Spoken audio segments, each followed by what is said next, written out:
Week 33 Overview. The Zenith of Imperial Rome. Background to the early church. There's a lot of good material to learn about this week. We've got 2 Roman dynasties, 5 good emperors, and the growth of the early church. We also have a tale of 2 cities, Jerusalem and Pompeii, that both got wiped out in spectacular ways. In Luke 23, as Jesus was being led off to be crucified, many women followed him, mourning for him. But he said, "Daughters of Jerusalem, do not weep for me, but weep for yourselves and for your children." A little over 30 years later, the Jews revolted against Rome in AD 66. The Roman procurator confiscated money from the temple, which led to violence and then open revolt against Rome. Many moderate and aristocratic Jews refused to join the rebellion, though, so the city was divided. Roman legions under Vespasian marched to Jerusalem in AD 69. Vespasian's battle plans were interrupted, however, by Nero's death. Vespasian came back to a civil war at home. Romans called AD 69 the year of 4 emperors because Galba, Otho, and Vitellius each sat on the throne before Vespasian took it and kept it. Vespasian's son Titus stayed behind to besiege Jerusalem. In AD 70 he broke through. The great stones of the temple were toppled, as Jesus had said they would be in Matthew 24. According to the Jewish historian Josephus, the intense flames of the temple fire melted the gold and the silver of the temple so that it ran between the cracks of the gold. Roman soldiers then totally dismantled the temple, stone by stone, to extract the gold. Titus stripped the temple of its marble, loaded the loot and Jewish slaves onto boats, and took it all back to Rome. There he caused those same captives to participate in covering the new Colosseum with the marble. Many of these Jews were then executed there as gladiators or slaves. According to the church historian Eusebius, most Christians had fled Jerusalem in time. They had remembered what Jesus had said would happen to the city. The leadership of the church was scattered, though. There was no longer a single center of the faith, so leaders in Antioch, Alexandria, and other cities each became spokesmen for the church. The destruction of Jerusalem changed Jewish life forever. Temple worship ended, along with animal sacrifice. The priests and the Sadducees lost all influence, so the Pharisees, whose religious life centered on the teaching of the law and the synagogues of the dispersion, filled the vacuum. Many Jews were enslaved, but others scattered. Jews had left Israel over the centuries. The Apostle Paul was one of those sons of Abraham. He was from the city of Tarsus in modern Turkey. These dispersed Jews tended to congregate in their own neighborhoods in the larger cities, where they supported one another and trying to live according to the laws of Moses. The center of Jewish life in the dispersion was the synagogue, since they were far from the Temple of Jerusalem, even before it was destroyed. Rabbis replaced the Levitical priesthood, and religious life centered on learning and living out the law, not on sacrifices in the temple. Judaism attracted many followers, but few converts. The majestic monotheism of the Jews contrasted sharply with the superstitious and sensual polytheism around them. It attracted Romans and Greeks and barbarians who considered themselves God-fearers, but they balked at being circumcised so that they could become fully Jewish. When Paul and other missionaries preached in each new city, they generally went first to the Jews in the synagogues. In general, the Jews rejected them there, but the God-fearers were perfectly poised to accept this gospel. These God-fearers often left the synagogues and formed the nucleus of the new churches.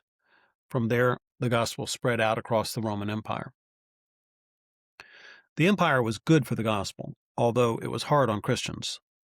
The blood of the martyrs is the seed of the church, and some of the emperors we'll study this week spread lots of seeds.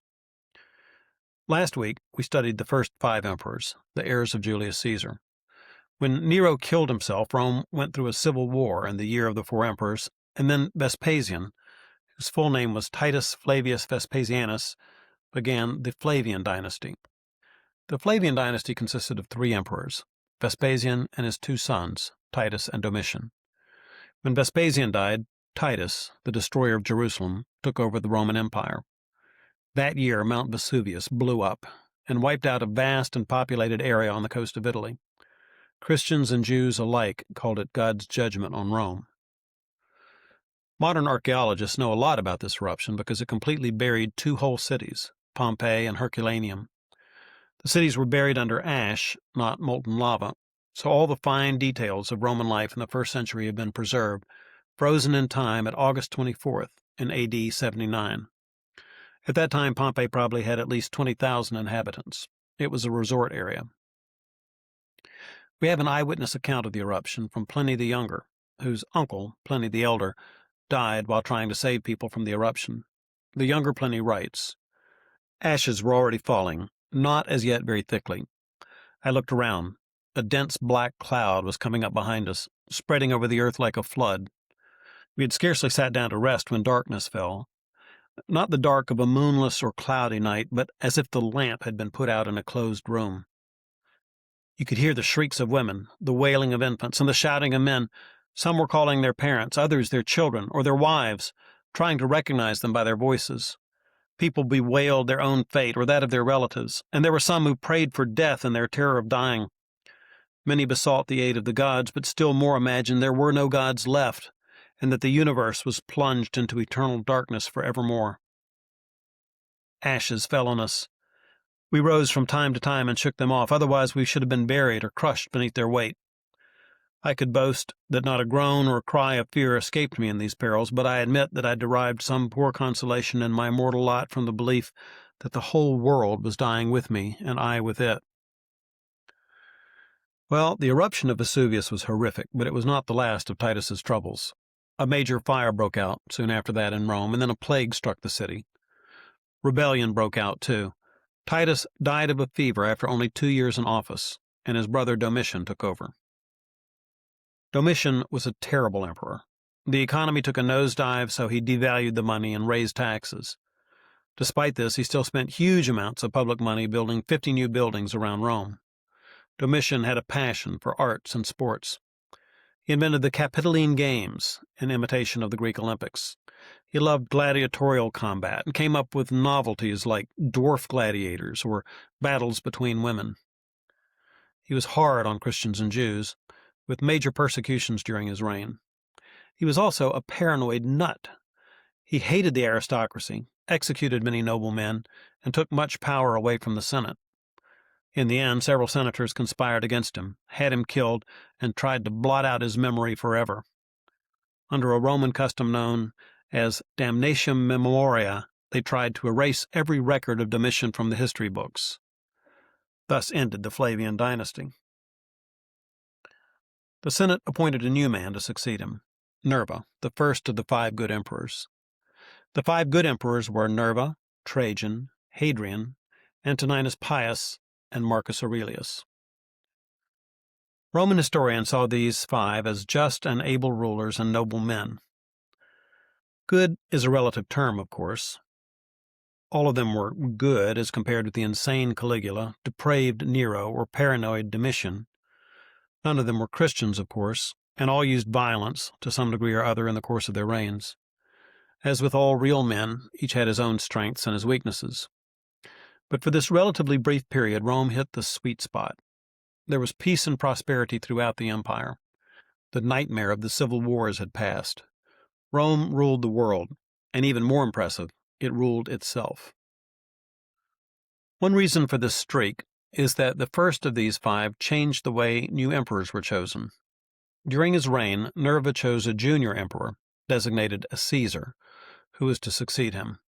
He made a point of picking a capable man who was not his own child. The next 3 emperors followed this pattern. You can think of it, in a way, like a president picking a capable vice president, instead of a king siring a son to succeed him. These 5 emperors really were remarkably successful. Under Hadrian, the third of the 5, the empire reached its greatest territorial extent. Hadrian added Mesopotamia to the empire, so that Rome reached from the North Sea to the Persian Gulf. But even during his reign, the empire began to contract. Marcus Aurelius, the last of the 5, broke the pattern of picking a non-relative as a successor, with disastrous results. That's really too bad, because Marcus Aurelius is otherwise one of my favorites. He's one of the few undeniable philosopher kings in the history of the world. We'll study him in the Pageant of Philosophy next week.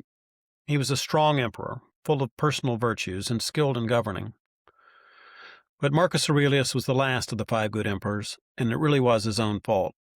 He broke the tradition of choosing a successor from outside his own family. He gave his son Commodus the best possible education, but it did no good.